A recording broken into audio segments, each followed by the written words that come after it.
ฉันคงไม่อาจเข้าใจความรักสุดแสนประหลาดของเธอรักเธอเท่าไรก็มีแต่เปลืองหัวใจเปล่าๆนะเปิดประตูต้อนรับความอ่อนแอคงถึงเวลาแล้วที่ต้องยอมแพ้ฉันคงไม่มีแรงที่จะข้ามกำแพงที่เธอสร้างขึ้นไว้ภายในจิตใจเธอมันสูงเกินปีนไปฝืนไปคงไม่ดีนักกับรักที่เธอไม่เคยเห็นหัวใจเธอยังคงเป็นของใครที่ไม่ใช่เรา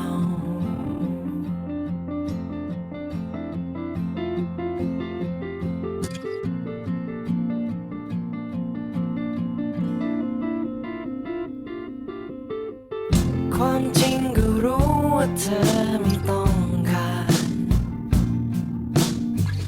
แต่เพราะว่ารักจึงรอมาเนิ่นนานเปิดประตูต้อนรับความอ่อนแอคงถึงเวลาแล้วที่ต้องยอมแพ้ฉันคงไม่มีแรงที่จะข้ามกำแพงที่เธอสร้างขึ้นไว้ภายในจิตใจเธอมันสูงเกินปีนไปฝืนไปคงไม่ดีนักกับรักที่เธอไม่เค